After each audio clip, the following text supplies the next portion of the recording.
Okay. Hello, Isabel. Wait just a few minutes to start talking. Hello, Fernando. Hello, Isabel. Oi, Fernando. Deixa eu ver o que nós temos mais aqui. Sara, oi, Sara. Fernando. Vamos mandando essa live para todo mundo que você puder, antes de a gente começar a conversar com a Isabel. Sara, oi, Sara. Então, primeiro, eu vou mandar essa live para todo mundo. Live streaming for everyone. Conversar com a Isabel. Isabel, if you primeiro, are there, eu vou mandar essa live para todo mundo. First, I will send the everyone. live streaming for everyone. All your friends Isabel, using if you are there, send this live airplane, streaming for everyone. paper airplane. All your friends using the icon. Airplane, paper airplane. So let's start doing this. Sending this live streaming for everyone. Okay, I think it's good. Hello. Sending this live streaming for everyone. Okay. I think it's good. We are a little bit later. Hello. We start in a few minutes. Ok, hello. Então, comecem escrevendo aqui da onde vocês estão falando, tá? Oi, Aline. Mandar uma pergunta aqui, toda que você quiser, escrevendo aqui onde vocês em português, que eu falo para ela em inglês. Minha voz hoje tá terrível, gente. Não sei o que aconteceu. Mas, vamos lá. Eu vou falar um pouco em português, Isabel. I will speak a little bit in Português. And after that, we start. Eu vou falar um pouco em português. Curitiba, ok. Hi, Penny. How are you? Next week, you're streaming with us. Thank you for being here. Ok, pessoal, hoje nós temos Isabelle De Leon, fantástica baterista. Vocês já devem ter visto os vídeos aí que eu mandei hoje cedo. Sensacional, muito instrumentista também. Ela toca em vários estilos que eu curto, pelo menos, desde música latina, rock, música eletrônica, ela toca eventos. Então vai ser bem legal tirar várias dúvidas com ela. Olha, tem muita coisa que ela compõe, também é produtora. Então é uma história bem legal para as dúvidas. Não esqueça de mandar suas perguntas usando aqui a caixinha de perguntas aqui embaixo, tá? Então, assim, uma história bem legal para vocês conhecerem. Mande essa live para os seus amigos, ok?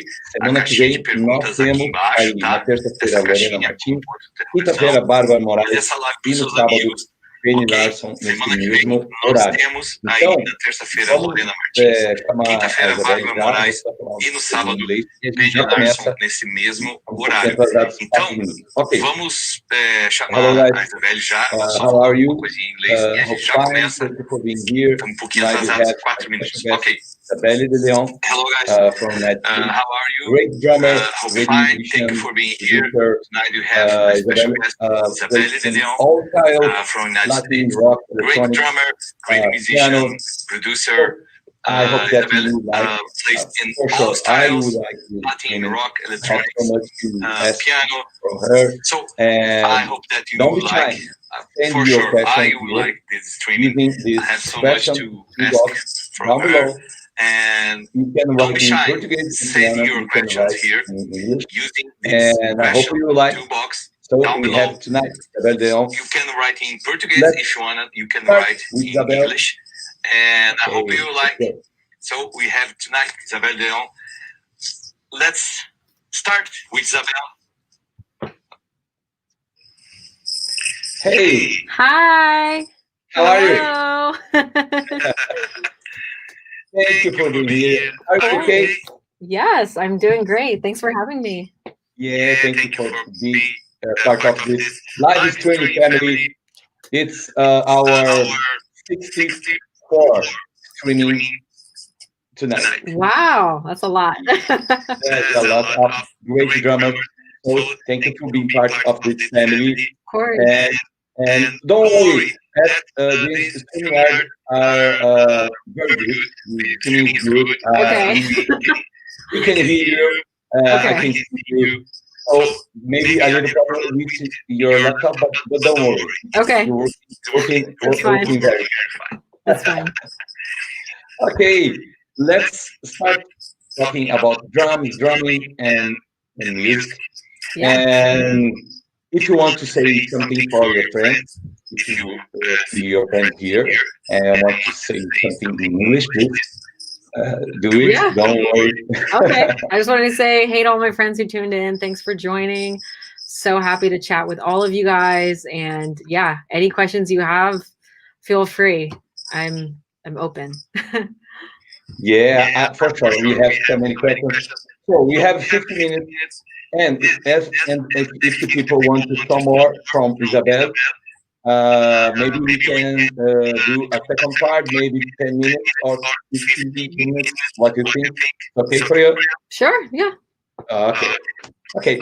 So it's true that you start to play drums because you heard someone say that drums is not for girls or women playing. Yeah, so I actually started because my family's very musical. My dad was very musical. He taught me and my sisters and my brother since we were young. And he brought home a drum set when I was 7. He taught me how to play. But not long after that, I watched one of my favorite childhood movies, Selena, about the Latina American artist. And, her family also played music. Her sister actually was her drummer. But I remember in the early scenes when her dad was trying to teach her to play the drums, she said, girls don't play the drums. And so for some reason that really stuck out to me. And I, when I was young, really wanted to play at first to just prove that I could do it. And then, along the way became very passionate about it. And just have loved music since I was very young. So what was the first drum beat that you played to prove it that yes, I can play drums? Just very basic rock beats, like boom, ska, boom, boom, ska, very, very basic beats, very basic fills. And in fact, once I kind of learned the basics, one of the first books that my dad got me for drum music to learn was Led Zeppelin. So I've always been a big fan of John Bonham. I mean, I think it's because a lot of the first music that I learned was, Led Zeppelin. And, to me, he always represented someone who was a very powerful drummer. And I knew I always wanted to be someone who, seemed like a powerful drummer too. So that was like some of the first music that I ever learned was Led Zeppelin. Yeah, great. Yeah. So, are you still hearing today that girls don't play drums? I hope not.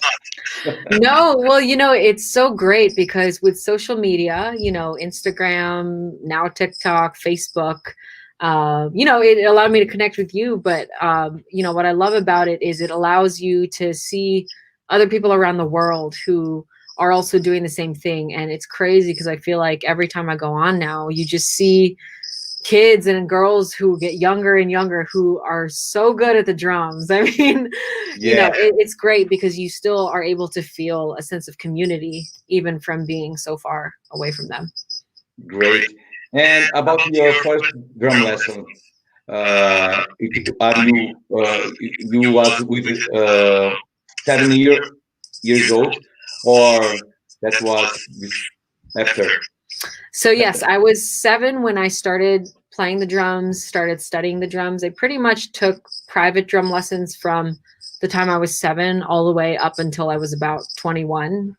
I studied it in high school. I studied in college. In college, actually, I was a jazz major. And, even now, though I am a professional and I'm teaching, I very much feel like I'm a student, and I think for the rest of my life will feel that way. And, I try to take lessons every now and then from different drummers that I admire. But I very much still know that there's a lot of things that I need to learn. Yeah, I agree. I feel like you, an eternal student, because we have so much to learn. Tonight, I hope learn something for you for sure. I don't have any doubt about that. So, about your first drum kit, tell us, because we are crazy about equipment. I am seeing your drum kit behind you. Yeah. Are you in your studio? I am in my studio. Let me see. I don't know if you can see, but the kit that I currently play and that I tour with, it's a DW collector series. And it's Beautiful. awesome. Yes, it's maple wood. I like Zildjian cymbals, so I have like a whole bunch stacked around. I love Vic Firth sticks. So those are generally like the brands that I play. But my very, very first drum kit actually was a Tama Star Classic.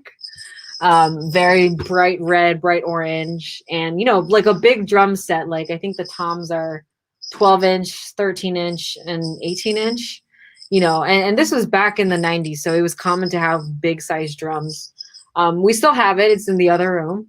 But you know, it's a great kit. It's good quality. I love playing it on it every once in a while.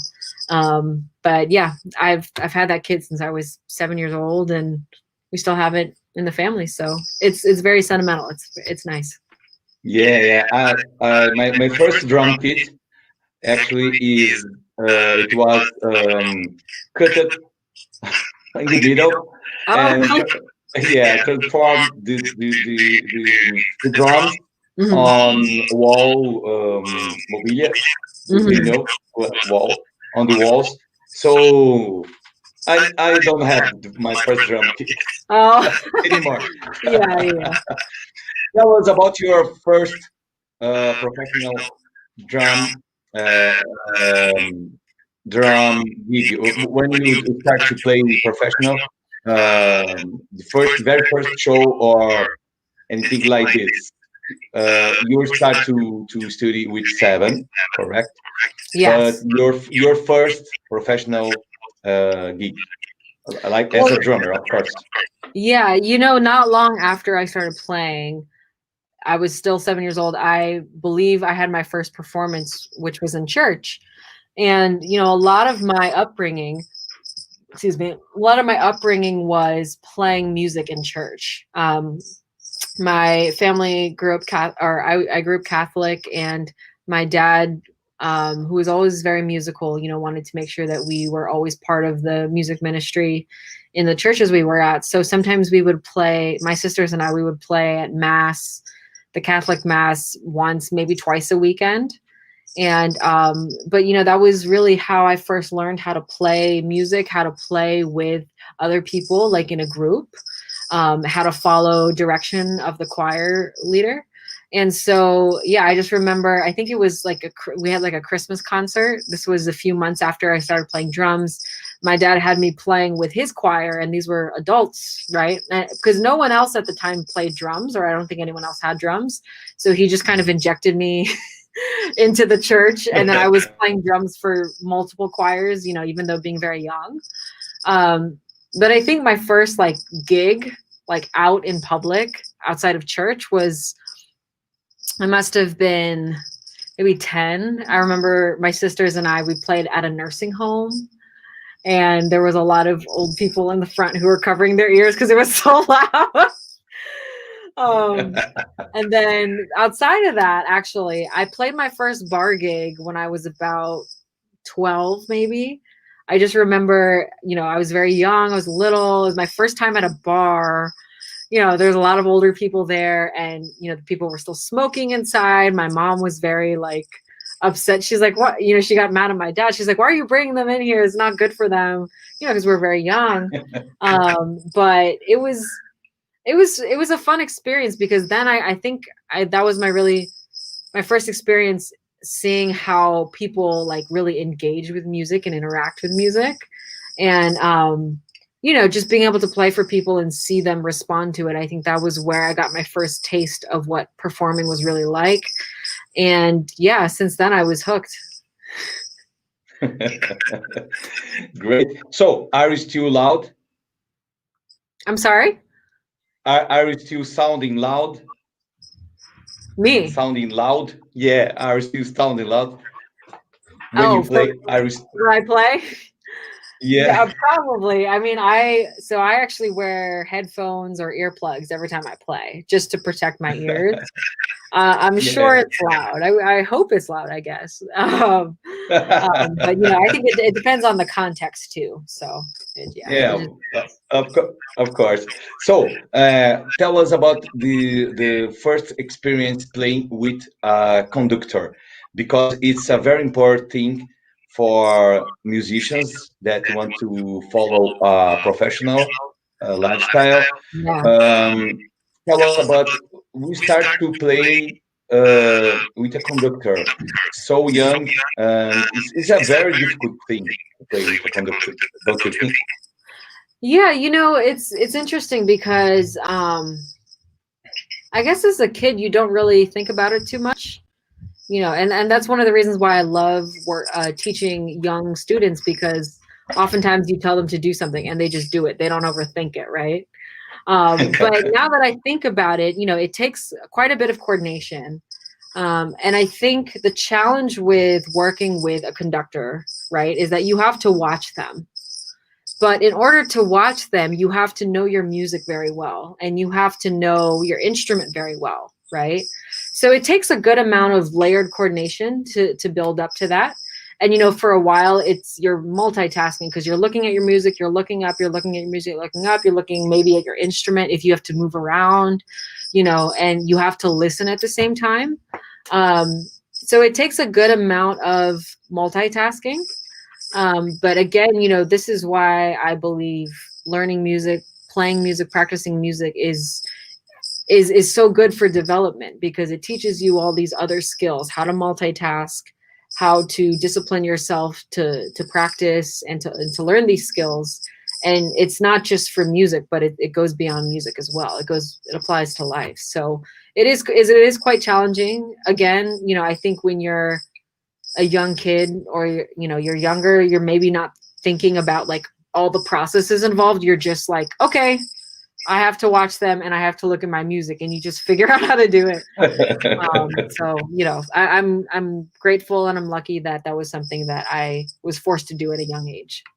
Yeah, fantastic. You play with so many stylists and so many artists. I've been looking your videos on this week. I like so much, especially when you play with the electronic band that I Yes. posted the music. I like it so much. I like it overall, but I like so much the electronic music. You are a producer too, Yes. correct? Yes. When you start to produce something, do you think about the drums first, or about the melody or harmony? Uh, Tell us about your process. So, it's interesting because piano was my first instrument. I started piano when I was 4. And I think because oftentimes how I experience music, when I listen to a song, I love listening for melody. I love listening to harmony also, the chords. And to me, the beat just like supplements it all. So I think because I tend to listen to those things first, I oftentimes write that way too. So oftentimes when I first write, it starts with the piano. And often, and then how I guide the feel and the rhythm of that piano is because I have a certain beat in mind, right? Yeah. But to me, I guess I feel a little more touched, and I feel a little more emotional about certain harmonies and certain melodies. And so that's how I react to music, is from hearing those things. And so in the same way, when I create, I generally try to create that feeling first. But the thing is, I believe as a creative person, you have to always have different processes so that you never get stuck. And because there have been times where I feel stuck, okay, I can't find a progression that I like, or I can't figure out a melody. So I think it's important to have different processes to shake it up a little bit. So sometimes I do start with a beat, but I think, one of the things that is great about the experience that I have is that oftentimes I can create beats in my head. I don't have to be playing on the kit necessarily. So I think, when it comes to creating music, when it comes to producing, you just have to be able to create off your instruments to kind of figure out like a full picture of what you want. Yeah. are you using the Splice? I do use Splice, yes. Can you explain for us, and maybe for the people who want to know a little more about the Splice program, like how it works? Yes, totally. So Splice is amazing. Essentially what it is, it's a large catalog of samples. And so if you're unfamiliar with what a sample is just a small clip of sound. It can be guitar, it can be a drum beat, it can be a vocal melody, it can be any instrument really. And, Splice, they've actually figured it out really well, because what they've done is they work with a lot of artists who create these different samples, right? So, they might work with a drummer who will record different drum beats, different drum fills, like very short bits, maybe like 5 seconds or 10 seconds. And what they've done is they've put it all together in this database, and people who are members of Splice, you can sign up for a subscription, you can access these different samples and you can use them in your music that you're producing royalty free. So basically what that means is, you can, let's say, take this drum beat that this drummer created and put it in your song. When you release the song, you don't have to pay that drummer. This is become part of your music. I mean, obviously Splice pay these artists to create these samples. But on the flip side, it's not exclusive to you. So you might use the same drum beat in your song, but this other producer might also use it in their song. So, maybe if they're both released, maybe they both become very popular. People might hear it and be like, oh, these are the same drum beats. So you don't have exclusive access to it. But, I still think it's really great, especially if you're a new producer. Maybe you're not multi-instrumentalist. Like for me, for example, I can play very basic guitar, but I'm not at all like a master. So if I'm producing a track and I want a guitar part that I can't play very well, it's nice to have that option to be able to take something from there that I can use in my music. Yeah. Do you produce another bands or another artists, or just your own music? So with some of the artists that I work with, I do produce with them collaboratively. Prinze George is a group that I drum for, but I also produce with, I write with. I've been with them for 7-8 years now. And they're one of the main groups that I work with. It kind of just depends on the artist. Some artists that I MD for, that I will also produce backing tracks for when we do a live show. And for me coming out as a solo producer, it's been great because I've been able to collaborate with other artists, even other producers, to work on music together. So it just depends on the situation. Great. So we have a question here. Let's take a look. It's in Portuguese, but I will translate for you, okay? The question is from Aline de Souza. It's a drummer here, a great drummer here. Aline is one of the best drummers in Northeast Brazil. Oh, awesome. We did a live stream with her 2 weeks ago, and it was awesome. Maybe about 2 hours and a half live streaming. Wow. Yeah. The question is in Portuguese, of course, but in English. Which was the large difficulty that you have on playing drums? Professionally? Yeah. So you can answer the both situations. Yeah. Professionally and not professionally. I think it's great to hear about the two things. Well, the thing is, nowadays there's so many amazing musicians, right? Social media has been, I have a love-hate relationship with social media because, I love it because you can put yourself out there. You can connect with people all over the world, right? It's basically your way to audition for other people. It's your portfolio. I think that the hate aspect of it is because it's become this new part of a job as a drummer. You know, instead of just having to focus on practice, focus on, you know, performing or whatever, it's like now there's this other layer of creating the content for your social media, for your portfolio, as a way to stay relevant. And of course, now with the quarantine and the pandemic, you know, it's become a way to still have community.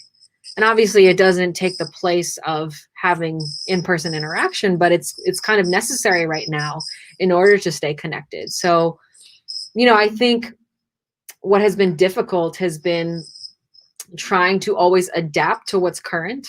Like, obviously when I was growing up, there was no social media. Yeah. I think YouTube didn't become a thing until I was in high school, maybe. And then, you know, the musicians being on YouTube wasn't really a heavy thing until I was high school, college. And so, you know, instead of just, you know, networking with people, instead of just like practicing and writing music, it's like, okay, this becomes another thing that I have to do. And, you know, being someone who loves to perform, who loves to collaborate with different artists and being on the road a lot, it was hard in the last few years to have something steady online, right? To have that going on. You know, and so I think being a musician nowadays, whatever instrument you play, it's like we have to wear a lot of hats. We have many roles that we need to fill, not just the musician. We have to be, you know, very business minded. We have to be good at marketing. You have to, if you're good at graphic design, that helps for doing your promotion. If you have a persona and you have your YouTube channel or whatever, that's another way you can promote. So it's just like, there's a lot of things that you can do and maybe should do. And so I think the hardest thing as a drummer has been to just focus on certain things and pick the things that I'm interested in and go with that.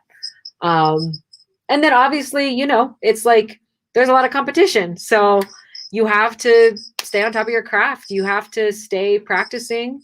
You know, I can speak from experience, like the busier you get as a professional, the harder it is to find time to just practice, you know, unfortunately.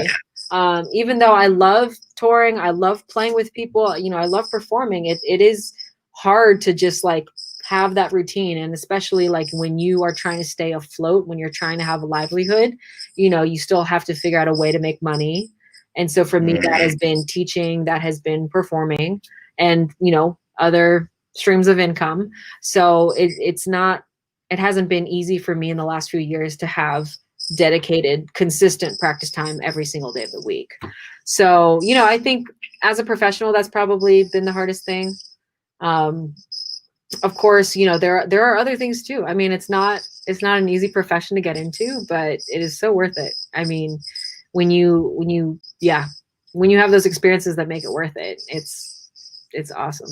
So it's a lot of things to do nowadays. We did a live streaming with a fantastic German drummer called Christine Nedens. Okay. Do you know her? Christine Nedens. Oh. And fantastic drummer as you.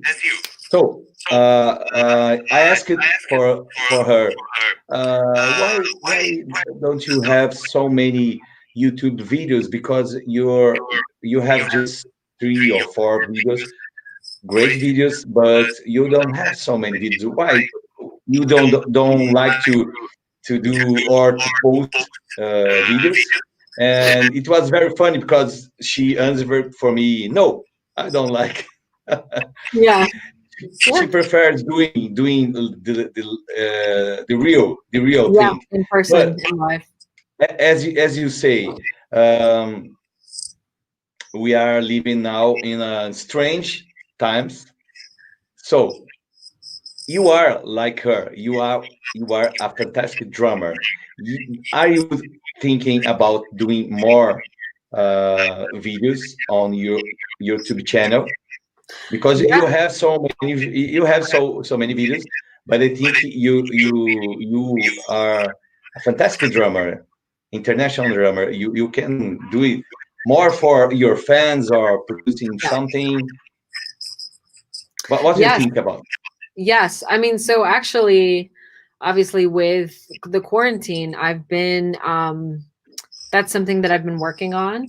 And so, you know, I've been doing a lot more on my Instagram. So if you go to my Instagram page, it's the Drummer Diva, you know, I'll have short clips of me playing along to some songs, but also some warm-up videos. So one thing that I've been working on the last few weeks is just thinking about like, okay, how do I want to brand myself as a drummer? And what do I want to put into my YouTube channel? You know, just trying to think about like the different categories that I want to cover, the different topics I want to do. Because, you know, obviously there's so many amazing musicians and drummers who have their YouTube and they do a phenomenal job with it. And so I think one thing that as artists we try to think about is what's something that hasn't been done, or what makes me different from somebody else, right? So that's one thing that I've been trying to think about, you know, instead of just doing YouTube covers or instead of just doing play-alongs, which I could very easily do and which I love doing, I've been trying to think of like what sets me apart as a drummer or as a drum instructor. And so now that I've kind of figured out what those things are, now I've been trying to plan out how I'm going to set that up. So, you know, even small things like, you know, I just ordered some lights this weekend. I got a backdrop, you know, and then just trying to get it in a space and set up my system of how I record, you know, how I do that. It's important to like be intentional about setting those things up, having a plan of the things that you want to put out there. So now that I've taken some time to figure what those things are, I am in the process of creating those videos. I know it's going to take some time to like get the first few up in the beginning, but once you have that, once you have your system set up, then it's easy to just go from there. So the few warm-up videos that I've done on my Instagram and on my TikTok, those are kind of like a preview into the like longer, like kind of lesson warm-up videos that I'm planning to release on my YouTube channel. And then, you know, with the music that I want to play and put out there too. It's something that I've been slowly curating over the last few weeks, but I now have like a good list of things that I'm planning to do, at least for the first phase. So yes, expect more YouTube content from me. Yeah, let me tell you, I did a short amount of lessons, maybe 12 lessons with a Brazilian YouTuber that was teaching how to start a YouTube channel. Of course, I have a YouTube channel myself and Girls on Drums. Mm-hmm. But one of the things that was shocked, it was about the amount of time per week that you have to do a very good job at YouTube. Yes. 3 to 5 hours per day doing YouTube production, posting 3 to 5 hours per day. Do you have 3 or 5 hours per day to do this kind of stuff? I don't have. Yeah, I mean, I think again, it all boils down to what you prioritize, right? For someone who their YouTube channel is their career, and you know, some musicians have been able to make it such, then they have to have that time or make the time for that, right? You know, for someone like me who I think in the last few years has prioritized performing, touring, you know, going out there and going, you know, playing, like going to jam sessions and everything, you know, devoting that time to create videos. I didn't really have it, but now that there is no touring, now that there's no live gigs, you know, that I've repivoted, I've pivoted my efforts. So, you know, I do teach private lessons, so that does take a good amount of time, you know, in the day and then with the preparation. And then of course, you know, I produce music, I make music, and that's important to me. Yeah. And then, you know, and then I spend several hours practicing, you know, and that isn't a part of the video production. So that's the thing. It's like when you're creating a YouTube video, that should be outside of your practice. That is just like setting up the lights, you know, maybe changing, setting up the camera, you know, setting up the audio recording. And then once you shoot and have everything, that you're happy with. You know, it might take several takes for everything that you do, but once you have, you know, the content that you're happy with, then you have to go into post-production. You have to edit everything. You have to put it all together. So it is a process, and it's a lot of work. And, you know, when I'm working on something, it takes a few days, even just for one small, like 1 minute Instagram clip. So, you know, I'm still building up the system to have the time to do like those full production videos. But, you know, now that I have a taste of it with the shorter videos, it's easier to manage. But it's definitely like a whole job just to do that. Yeah, I agree. I asked for you because when we choose an artist to participate here, we choose very well. It's me and our marketing, Julia Bach from marketing, and we choose very well. So you are a very good artist. You are so professional. I think it works. It works if you do something more on YouTube or Instagram, maybe live streaming, playing, demonstrate something. So let's talk about demonstrating something. When you prepare yourself to do a tour or just a one gig with a band or artist, do you do some kind of drum sheets, drum charts, whatever? Do you prepare? Let's say that you don't have any rehearsal to play with the band. Yeah, so, you know, I think when it comes to performance time, I want to make sure I'm at the point where there's no guessing, right?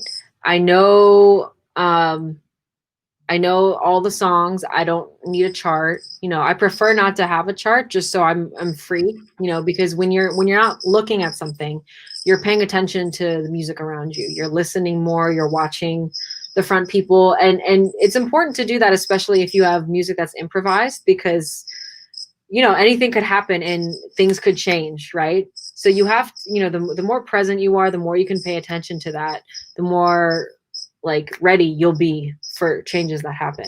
So as far as the preparation that goes into it, you know, it depends on the artist. You know, some artists I've been playing with for several years, so I know their repertoire very well, and maybe every now and then there'll be a new song. Generally for, you know, artists of a high caliber, you know, we don't have a lot of time to rehearse together. Especially if I'm new and working with them. So even if we have like 1 or 2 rehearsals, that's just a dress rehearsal. And that means I need to come in like knowing my music, because at that point you're just adjusting to everybody else. You're just trying to lock in. So whatever it takes for you to learn the music before coming in, you know, that's what you need to do. So yes, sometimes, especially if the music is more complicated, I like to do not full charts, but what I call like structure maps. Yeah.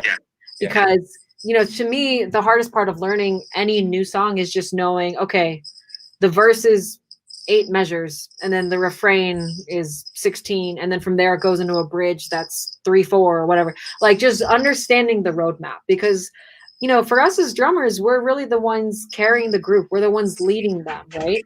We function in a way, like the way we play can really help the band know where they are in the music, right? So you have to know the music almost better than anybody else, because we play cues that allow people to know, oh, we're moving on, or oh, we're going to that section, right? So, you know, anything that helps you learn the music, do that. And everybody's different, and that's something that I've learned from teaching, is that, you know, I'm a very visual person, so having the structure written out when I practice is helpful, and then I kind of memorize it, right? But some people have really, really good ears, and they can just hear it and then count it and think about it. You know, some songs I can do that. Things that are more involved, I have to generally write out. But yeah, it just depends again on how well I know this artist, how complex it is, and what's required of me. If the drum beat I have to learn is very complex and very involved, then I'll probably write it out here and there. But yeah. Okay. Do you teach how to write something like a roadmap for your students? Yeah. I think it's important to know how to transcribe, especially if you want to play with other people. Again, because it's not just to like know the drum beats that you're doing. I mean, obviously that's important, but to understand song structure and nuances. And I say this to everyone, but like once you've learned a certain amount of songs, you realize how similar a lot of songs are. You can almost predict what's going to happen, right? And so, you know, having that knowledge, having those skills is really helpful for us because, again, our job is to always be anticipating. Our job is to always be like leading everybody. We have to know what's coming in 4 measures so we can take everybody there. Because if we don't know we're going there, then we have to make sure that everybody else in the band knows that. And of course, they should know that. But, you know, I think if you as a drummer can be very reliable, if you can help make everybody else's job in the band easier, everyone's going to love playing with you. And that's what gets you continuously hired, is if you make them feel good, if you make their job easy. It's so great to talk with you because you think like me and like very other drummers here. For example, next Sunday, not tomorrow, next Sunday, I will be playing with a local band, original songs and covers, doing a live streaming with the band, and we will have just 2 rehearsals and 24 tracks to play with backtrack. Before this streaming, I was doing my charts and writing everything because I am like you. I have to read and doing some visual contact with the music. And when playing, I just look to my left. Okay, chorus. Stop playing. I think it's very important to do this kind of stuff. How do you teach your students about being a professional?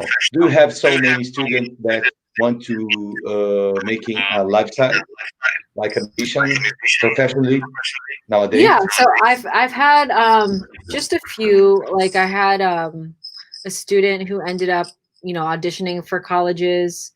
Ended up getting into all the programs he applied for. He got scholarships. You know, he's amazing, talented drummer, and you know went on to study jazz drums. But I would say, you know, most of the students that I've taught, you know, do it either for fun, or you know, some of them want to play in a band, but not on a professional level, more as just like a hobby.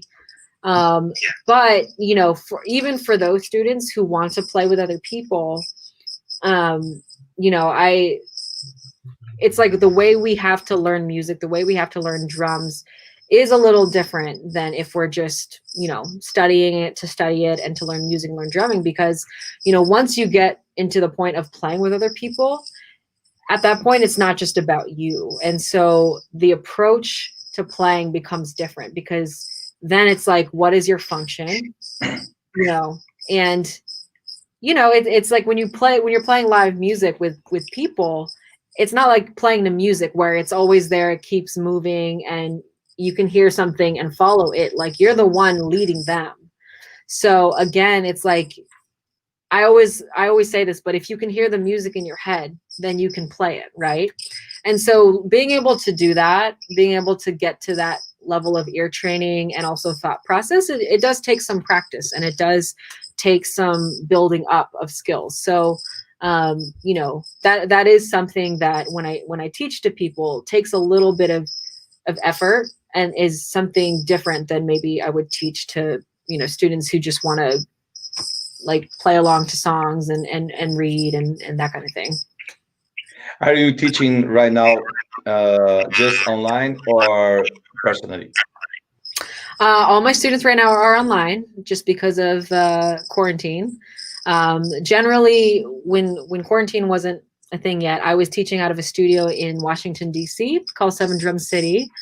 And most of my lessons are at that point were in person.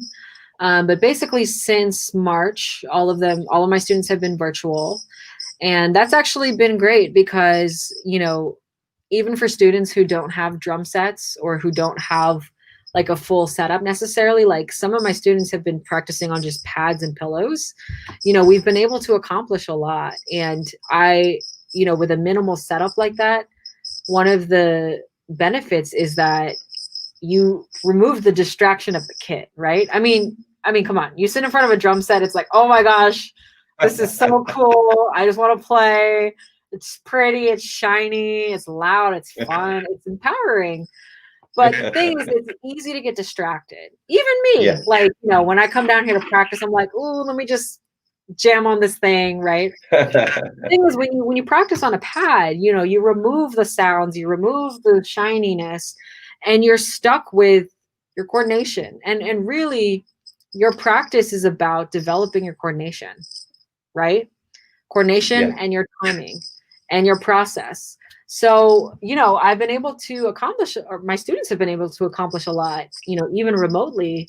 And that's been really cool. And so to see the success with that, it's kind of opened up more possibilities as far as who I can teach. Obviously, because I was doing in person before, it was limited to people in this area. But now, you know, I've been teaching students around the world. I have a student in Spain. I have students on the West Coast, and just kind of like all around the world. So yeah, it's been a silver lining, I think, of quarantine, is just to see that that's possible. Yeah.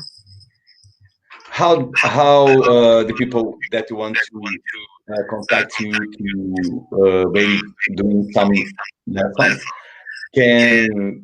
can find you. You can left your contact here, because people will be seeing this streaming after next week and so on. Yeah, awesome. So yeah, if you're interested in lessons, if you go to my profile, the Drummer Diva, which I think will be linked here, right? If you go to my profile, you just click the email button. It goes directly to my main email address. You can send me a message there. Obviously, you can also send me a DM if you like. You know, I manage my own account, so I see everything. But yeah, send me an email, send me a message. You know, I'm definitely open in my schedule right now, so I'd be happy to just kind of, you know, help people figure out what works for them and yeah, assess the best way to go forward. Great. Fantastic. I will recommend for you that you do some lessons with Isabelle. So we have one more question here, and okay. I think we can do a second part, a short second part, to talk about drums, a little bit about drums. Okay. Okay. It's another question from Aline de Souza, Brazilian drummer. Wow, she asking about when the Drummer Diva will come to Brazil to play here. Anytime, I would love to. Whenever you'll have me. Right? No, I would love to. I mean, honestly, one of the reasons why I wanted to be a musician was to be able to travel the world and share music with people and connect with people. You know, one thing that has always remained true is that music is a universal language. And everywhere I've gone, you know, Russia, Philippines, even parts of the US, right? Even if we don't speak the same language, we can play music and we can have a conversation. And that to me is just so amazing and so beautiful. And so I would love to come to Brazil. I would love to do a workshop there. You just tell me when. I'll be there. Yeah. We are trying, to be honest, we are trying to do an international Girls on Drums issue, because we are doing this festival since 2010. Wow, that's awesome. Yeah. 10 years this year, 10 years. And we did about 9 issues in my city, 3 issues in another cities, and one issue online. Awesome. This year we had a schedule on July in São Paulo, 5 days. Wow. It was our first drum camp, Girls on Drums drum camp. But for obvious reasons, we had to cancel. I don't have to speak about this. So we are trying right now to do this issue next year in May, maybe in May, or if all things gonna all right. And we are trying to contact some international artists to do the next issue, like from Poland, from German. I don't think it's impossible, but we have to try to maintain contact because some artists are very interested to be here, to come here. Other drummers is not so interested because it's maybe like I am afraid to go to Brazil, this kind of stuff. So, Aline, I will speak in Portuguese, Isabelle, just a second. Yeah. Aline, muito obrigado. Mande mais perguntas, tá? Pode mandar. Você está ganhando todas aqui. Eu vou colocar você em contato com ela. E aí você pode falar com ela, fazer aula com ela. Ela é sensacional. E a gente vai fazer uma segunda parte. Volta que a gente vai falar de bateria. Ok. Isabelle, I think it's better for us to finish here this first part and returns in 1 minute and do a more 10 minutes, 50 minutes. Okay? Okay. So if you don't do this, the Instagram will cut off this streaming. Okay, let's finish here and return in 1 minute. Okay? Okay, so I'll join your stream in a minute. In a minute. Ok. Okay. Não vou embora, pessoal. 1 minutinho, a gente já volta.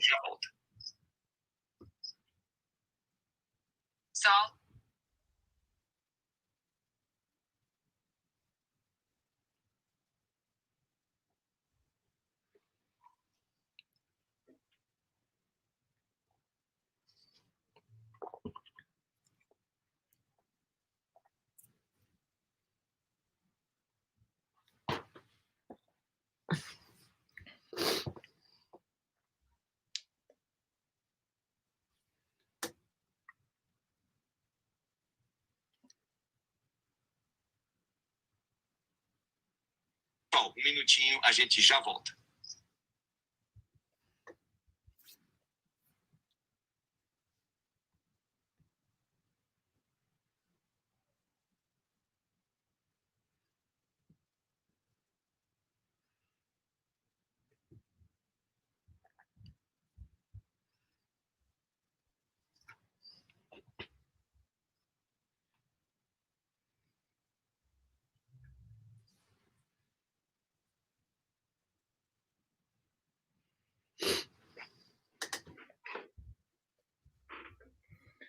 Ok, estamos voltando agora para a segunda parte com a Isabelle De Leon.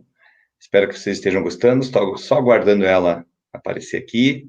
A gente já coloca ela online. E vamos para essa segunda parte super legal, super batera.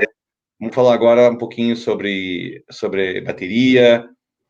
Oi, Aline, fica por aí, tá? Vamos falar agora sobre bateria, sobre alguns exercícios e encerrar. Ô, Aline, fala com ela depois aí, eu acho que vale a pena você investir nessas aulas, viu? Com essas bateristas aí que você está conhecendo.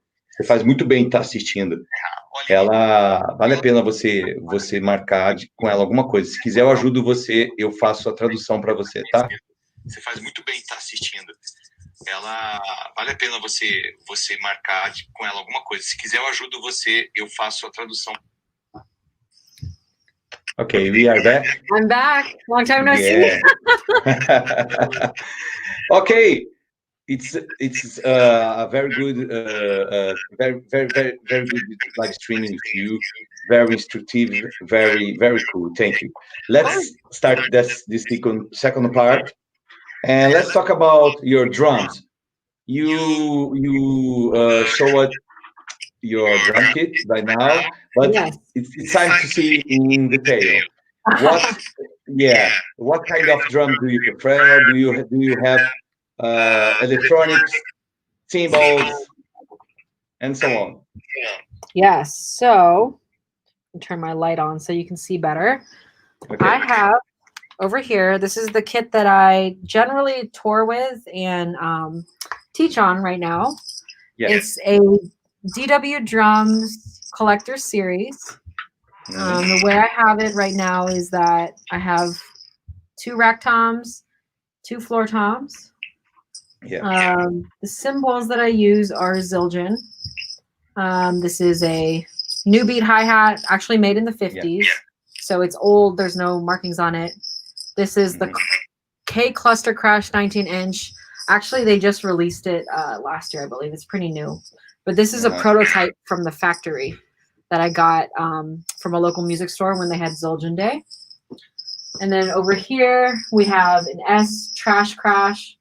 I love those, dry, trashy sounds for like accents. Over here, I have a 21-inch Sweet Ride K. I love the K series because they have, it's a nice blend of dry, little bit of brightness. And then over here, so I actually have an A Custom stacked on top of what's called a trash former. I don't know if you can see it, but there's a cymbal underneath that's a little wavy. And you can stack them so that it creates, these pockets of air that produces that dry sound like that. So this is my studio kit. I record on here. I do videos on here. This is where I practice and I teach. I don't have any of my electronic stuff here, but I do have like a Roland SPD pad that I use for the electronic bands that I play with just some electronic drum sounds. And this is it. And then there's a recording studio over there. Everything is mic'd and set up over there. And then in the other room outside is actually the drum kit that I had when I was growing up, my first drum kit. And I have, just like, a bunch of old drums, old snares, just kind of stacked around everywhere. This is where I work out of. Are you using Vic Firth? Yes, I love Vic Firth. I've been using them since I've been playing when I started. But generally I play 5B for, when I play pop, when I play rock, pretty much anything besides jazz and like Latin music and, R&B and maybe like music that's a little more textured from a playing perspective. Not that pop and rock aren't textured, but generally, for those, it's a lot of like this. I like something that's a little thicker and easier to snap with. But for jazz and more delicate styles, I tend to do lighter sticks. So I like to do the Peter Erskine. He has a line of sticks that I really like for playing jazz. Yep. And then sometimes for like wedding gigs, I'll play 5A, something a little more in between in size. And then I think my stick bag is upstairs, but I also have a good amount of like different brushes. Both like the jazz type and then one that's more of like that I use for country and bluegrass. That's like the plastic one. The root one. Which one? The root. Vic Firth root. I'm saying correctly. RUTA. The root. Okay. Root model. Okay. Maybe. I'm not sure if that's the one that I have. Vic Firth, I'm saying correctly. Vic Firth root model. Plastic, like not it's not a brush, but plastic stick. Okay. Yeah, I think it's. Oh yes, that one. I think I have one of those, and then I have. Yeah, you have because I saw you playing with the root. Okay. At the video clip, I'm trying to find here because there's so many information here on my laptop. let me say yeah. Here I learn a lot of Isabelle De Leon, the Drummer Diva. Okay. Yeah. So let me see about the where's the video with the electronic band, the Prinze. How you know? I'm saying with I know yes, I know the sticks you're talking about. I don't remember which video I'm using. Yeah, with the Prinze George. Yes. Yeah. Oops. I like so much this track. You are playing with the root model. Yes. The white. Yeah. Do you record it with that sticks with the band? Or just electronic drums? It's a hybrid actually. So for the brushes, generally I only use that for live, just depending on the setting we're playing at. If it's like in a more stripped down acoustic show in a smaller venue, that's when I use brushes. Recording, generally it's mostly with sticks. And with a group like Prinze George, it's a hybrid. So I do record acoustic drums, and then the producer in the band, he likes to blend it with electronic drums too, to give it, like a sound that's very full, but also electronic. Great. I like this track so much. So let's start a little bit about your drumming exercise, because I know that Aline will learn a lot with you. She wants to talk with you later after this streaming. She don't speak in English, but I can help her to contact you to whatever.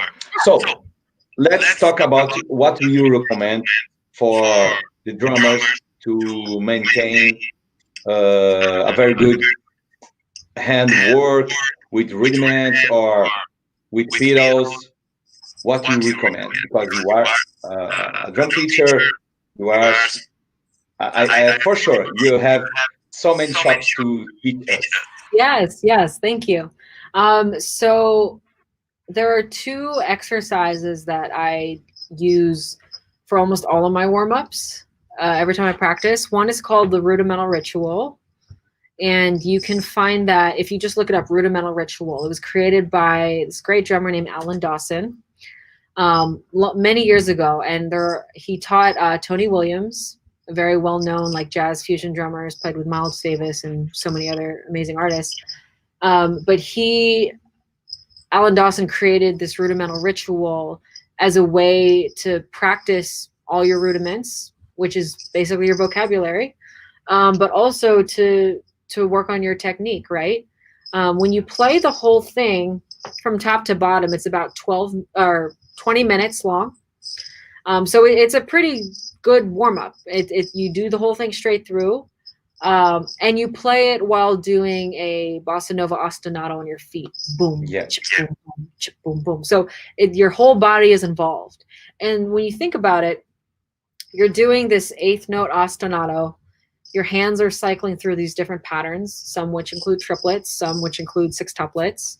You do rolls, all that thing. You're doing these different kinds of rhythms over a steady ostinato. So it also helps you develop that sense of displacement, your polyrhythms, that kind of thing. And so when I started working on it, I noticed it really helped my sense of time become really solid. So that's one that I swear by. It does take a little bit of time to learn it, but just like anything, work on it, little bits of a time, build on it. And once you have it for life. And, I've been playing that for 7-8 years now. That's something that I still continue to work on. That's an exercise I can't stress enough is a game changer for sure. So look that one up. There is a book with Alan Dawson's teaching method into how he taught that. You can look it up. It's called Drummer's Complete Vocabulary. But if you just Google rudimental ritual, if you look it up on YouTube, there's a lot of videos of people playing it, including with the transcription. So you can find it pretty easily. Another one that I like to do are my paradiddles and the accents. And actually, I just put out 2 short videos with the warm-ups that I do with that. It's similar to the ritual. You know, it's really about hearing the displacements against the time, right? So training your ear to do that, but also having the technique to do that. And, you know, the paradiddle to me is one of the most special rudiments that we play as drummers, because what is it? It's essentially single strokes and doubles. And, you know, a lot of the things we play are just combinations of that. So the paradiddle to me is like the quintessential rudiment, because it has both of those things. And so when you get to faster speeds, you know, it's really efficient way to play both of those things in a very fast way around the kit while conserving your energy. So I can't stress practicing your paradiddles enough. The paradiddle exercise that I came up with, I am actually going to be putting out very soon on my website, on my YouTube. So look out for that. But, you know, it's crazy. Like, the amount of resources we have nowadays. You go on YouTube, you go on any drum magazine website, you go on, you know, Vic Firth's page. They're posting different exercises you can do every week. It just astounds me like how much there is now. So it's, to me, a little overwhelming, because it's like, wow, that's really cool, but I also need to work on this, and that looks good too. Like, you know, so definitely take advantage of the resources that are out there. But personally, those are like the 2 that I swear by. Yeah, fantastic. So I have to ask you to teach us how to play a Mozambique drum groove. A Mozambique. Oh man. Yeah. I saw you playing your Mozambique at your YouTube channel, but let's do it right here, right now. Right here, right now. The people. Yeah. You know, I will admit it has been a few years. You can make your choice. You can play a Mozambique or a Songo drum beat for us. Okay. What do you prefer? So I personally really love the Songo. Okay. There is, so with any style of drumming, with any genre, there's obviously multiple ways you can play it, right? So what I encourage people to do is, you know, try and learn different variations of those grooves, right? And the nice thing about a lot of Latin styles of music, jazz, Afro beats, you know, once you learn the core of the beat, you can put your own variations around it, right? It's very improvisational in nature. I'll go ahead and show you a beat. It's actually a Songo groove that Dave Weckl kind of, you know, put his spin on, that I really like and that I like to use a lot in my playing. And yeah, again, you know, this is, with any of these beats, it's not like one beat is it. So I encourage you, you know, do your research, study different drummers, study different artists who have played these styles of music, and eventually you'll be able to kind of like come up with your own variations. You'll be able to go back and forth between different ones. But this happens to be one that I really enjoy playing. So yeah. Can you see that okay? Yeah. All right. Cool. Okay. So this Songo variation, we're going to play with hi-hat, snare, and bass drum. And so, this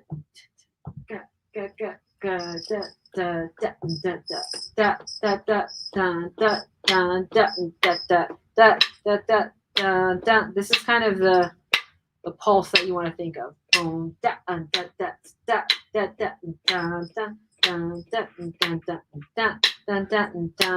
this is what I'm going to do. I'm going to play the full beat, and then we're going to break it down little bit by little bit. Sound good? Yeah. 1, 2, 1, 2, ready, and.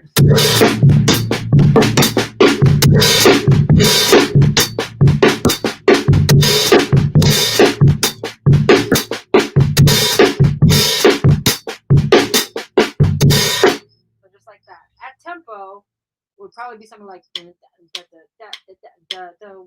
2, 3.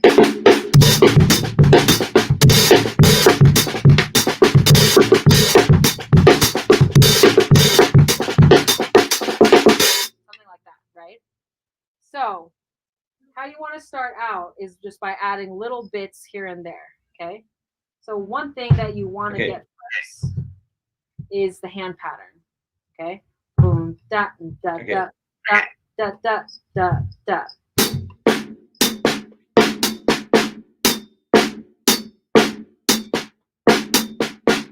Notice that the hi-hat is constant, right? Yeah. Yeah.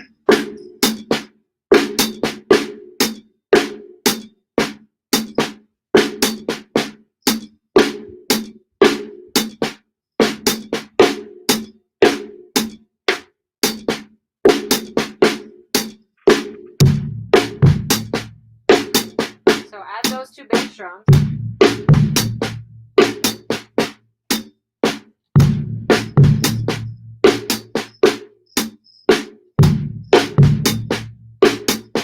And then the next ones.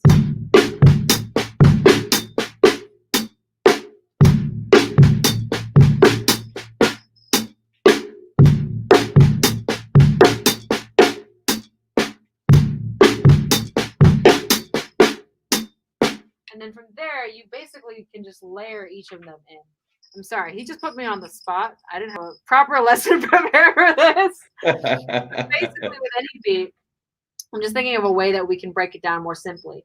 But yeah, I think, if you start with the hands like that and then work on layering in each of those bass drum patterns, that's how you can build it up slowly. Obviously, you can also break away, the snare and just focus on the hi-hat and the bass drum pattern. So, it really also depends on how often you listen to these styles of music, right? Because once you have it in your ear, once you understand where the pulse is, where the clave is, it's easier to just hear it. I'm trying to think of a way that we can maybe simplify it even further so that people who aren't familiar can learn it. But essentially, if we take away some of the extra snare ghost notes, you could play it like.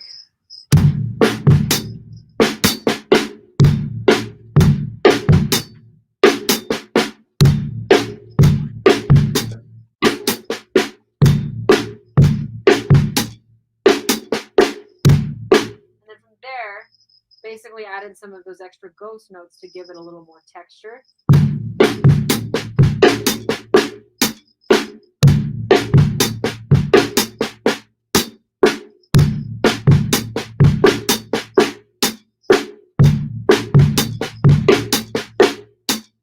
And then eventually you would work on doing the open hi-hat when you hit the hi-hat.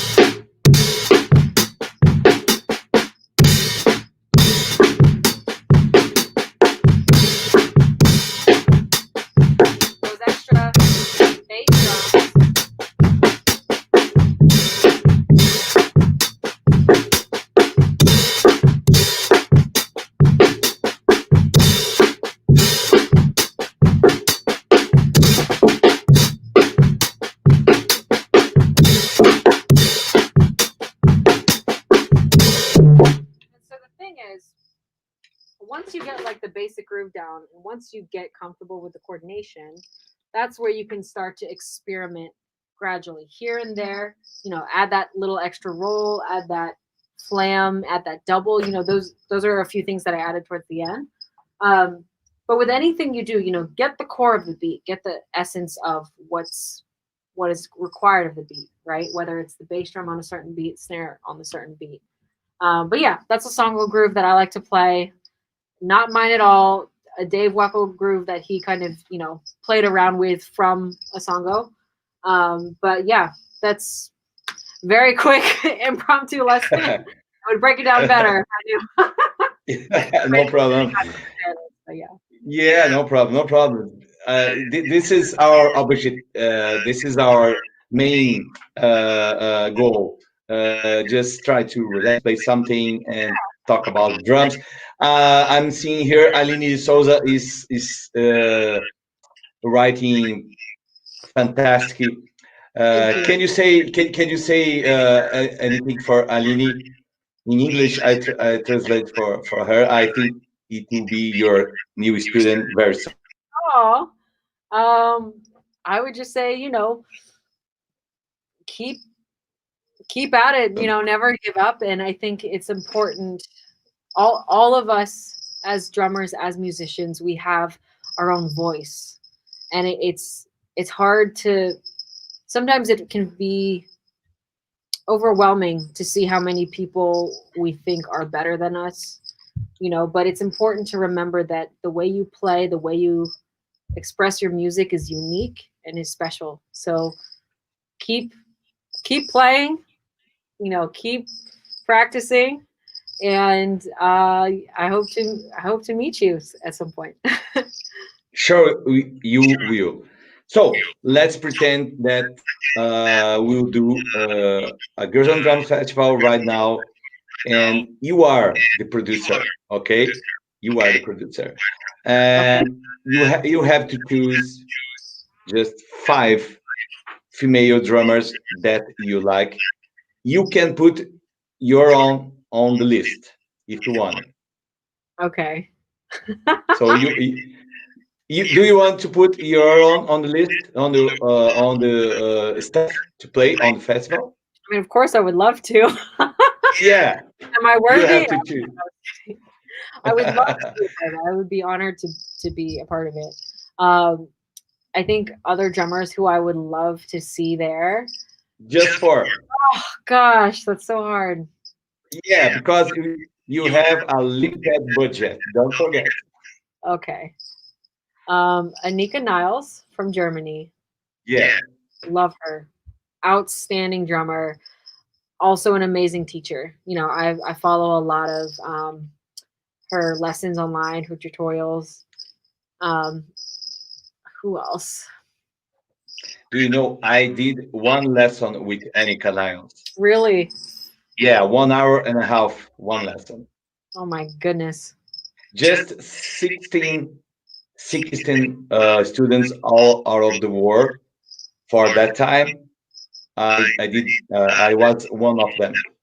Wow, that's awesome. Yes, I would put her there. Sarah Thawer. Incredible. Oh my gosh, she's so good. Man, there are so many amazing drummers. You know, I would have to say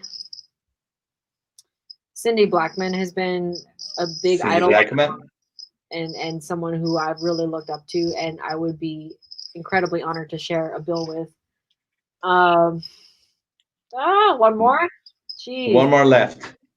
Oh my god. I met Cindy Blackman here in Brazil.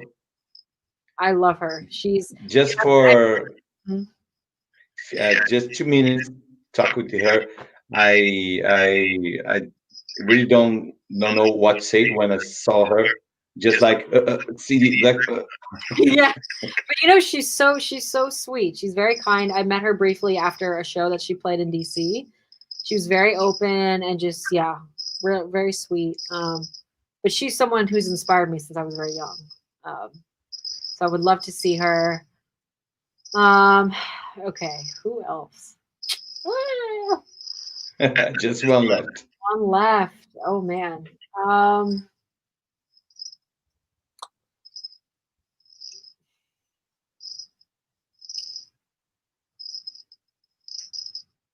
This is hard. This is really hard. I know. Oh my God. I'm putting you on my place when I have to produce the festival year by year. See, if you gave me like 4 more spots, I think I would be just 1. Out, but yeah, now it's like, oh man, I have to really like solidify. And you know, and the thing is, I know there are so many amazing drummers out there who I don't know of yet. And that's one thing I don't want to be limiting. And I'm trying to think, because you know, I think it's important to have different genres represented, different countries, different styles. Any Brazilian drummer? Brazilian drummer? Yeah. Oh, I wish I knew more of. You need to help me. You educate me. I can't really think of any at the top of my head, except for the Duca de Fonseca, who I studied a lot of. It's a great Brazilian. I studied your drum book, but we need a female drummer. I agree. Okay, one more left. Do you know Vera Figueiredo from Brazil? No. No, I will send you some links for you. You have to know Vera Figueiredo from Brazil. Okay. Okay, last one. Last one. Probably Nikki Glaspie. Okay, Nikki Glaspie. Fantastic. I mean, Great. God, maybe we should take me off the list and put somebody No. You are on the list. You are on the top 5 from Drummer Diva. Suddenly, we have 2 more questions here. From Aline. Aline is watching you very close right now. She asking for you if you like to play shuffles. Oh yes, love the shuffle, especially the Purdy shuffle. You familiar? Yeah, you can teach us right now a little bit. Teach Aline. Okay. About the Bernard Purdy shuffle. Yeah. So real quick, a shuffle. The groove derives from. It's a swing, right? Yes. It's triplet based, right? But you're only playing the first and the last note of the triplet, and so it sounds like you're shuffling along. It sounds like a broom sweeping. That's why they call it a shuffle, I think. But what makes the Purdy shuffle unique, and if you're not familiar, look it up. There's an amazing drummer named Bernard Purdy who came up with this groove. What makes it unique from a regular shuffle is that it's a half-time shuffle, meaning you play your snare accented on beat 3, and everything else is a ghost note. Ghost note being like, quiet and in between the hi-hats. So I'll go ahead and demonstrate it real quick. Okay. So of course, when we start with the shuffle pattern, we play, again, the first and last note of the triplet on the hi-hat. So like,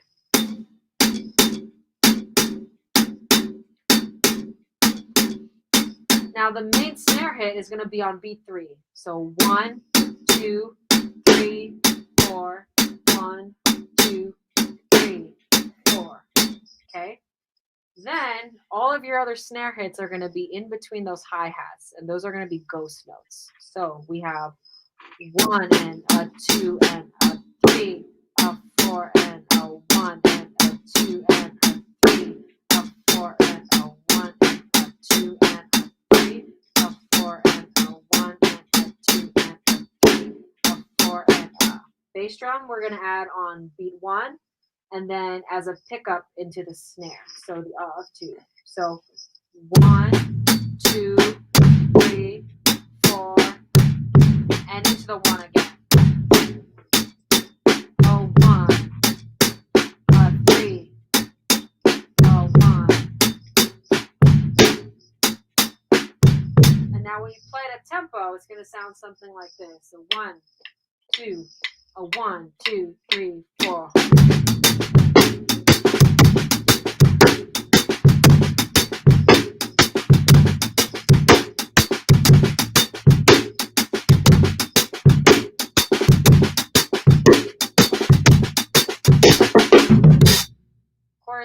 Add your own flavor, add your own little diddles here and there. You can have little fills and stuff, but that is the Purdy shuffle, halftime shuffle. One of my favorites. You can play "Fool in the Rain" by Led Zeppelin. Yeah, Yep, "Fool in the Rain." Bernard Purdy played on a few Steely Dan tunes. Babylon Sister. What was the other one? There was another Steely Dan one. Also, Rosanna by Toto is another great party shuffle. There's this band called Death Cab for Cutie. They have a song called Grapevine Fire. I like referencing that one because you can hear the beat very clearly. It starts out with the drums, and you can hear it played out very, articulated very clearly. And then Nate Smith, if you're hip to him, amazing drummer. Yeah. He's got a record called Pocket Change, and the very first tune he does is Party Shuffle. So that's one that I actually studied a little bit just to like hear some of the cool variations that he put in. Great. Aline, espero que tenha respondido sua pergunta. Você deve ter gostado. Amazing. She's comment here. Amazing. Last question from Aline too.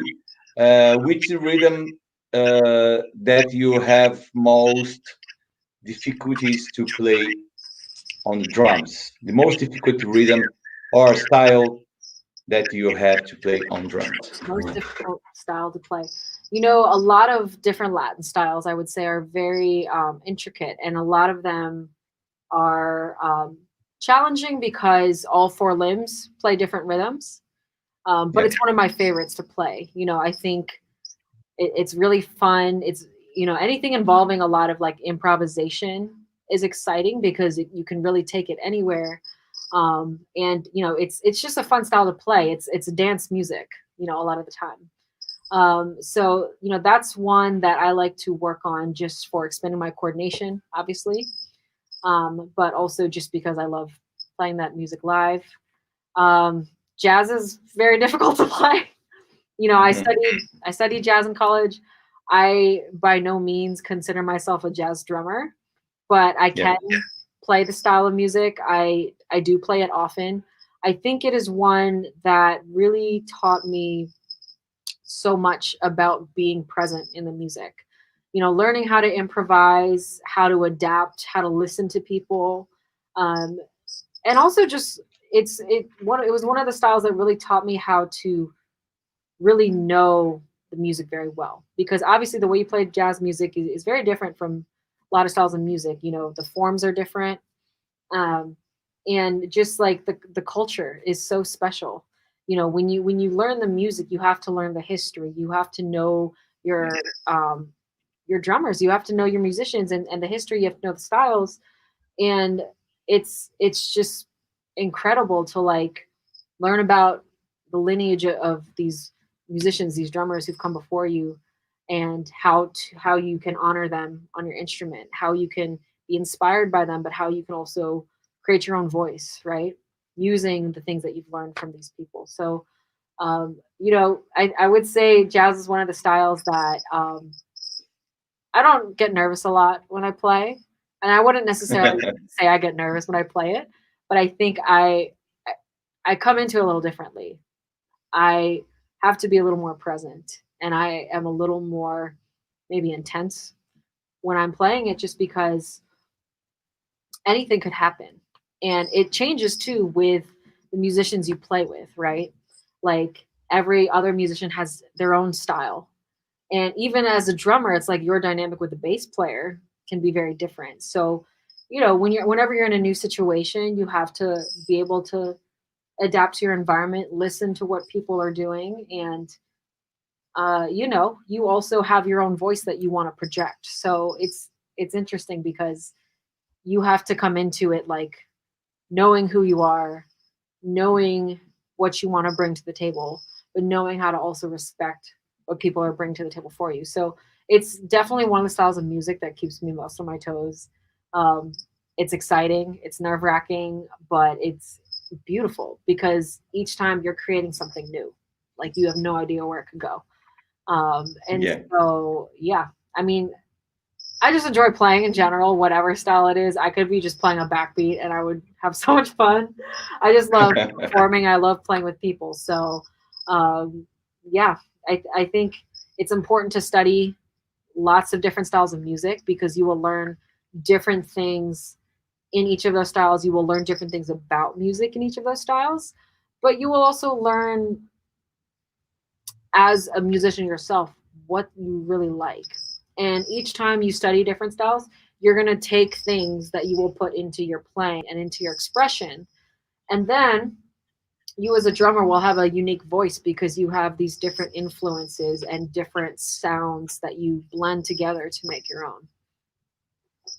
Great, great, fantastic.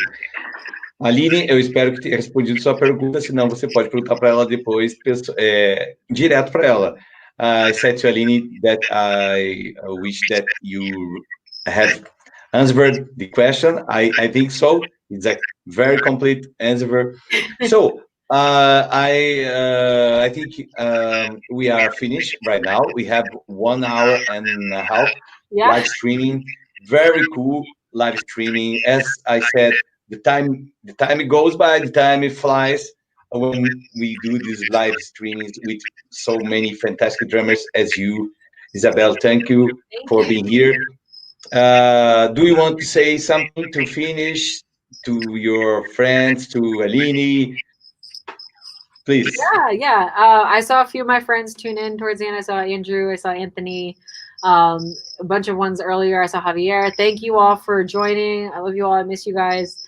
And to my new friends here, to Aline, to Connie, those of you who just joined, thank you for tuning in. If you have other questions, excuse me, if you have other questions, please feel free to follow me on my page, send me a message, or send me an email, which is linked on my page. I'd love to continue talking with you guys. If you have any questions, of course, if you're interested in lessons, hit me up too. But also, be sure to follow my page because I will be posting some YouTube videos, some more tutorial videos, and a lot more content coming up. So I appreciate you for having me as well. Thank you. Thank you so much for being here, Isabelle. Aline, você pode falar com ela no direct. Se você não conseguir falar em inglês, escrever em inglês, me fala que eu traduzo para você. Mas busque ela hoje mesmo, mais tarde, pode falar. É 1 horinha de diferença só nossa para ela. Okay? I was saying to Aline to contact you on DM, Instagram. It's better for now. And thank you, Isabelle, for your time, your patience. Of course. Thank you for your shops. You're amazing drummer. You're amazing person. Thank you so much for being part of this streaming family for nowadays, because we transform the festival at a festival of live streaming. Yeah. It's the best we can do right now, okay? And you are part of our family. Thank you so much. Thank you. We can, on the StreamYard is not working for you, but is working, is recorded, it's okay. Okay. And when we talk at the end, after the streaming, just to say goodbye. And, well, thank you so much, people, for being here, for sending your questions. Please follow the Drummer Diva, also drummer. Thank you for everyone. God bless you. Thank you. I see you next week. Sounds good. Bye-bye. Bye.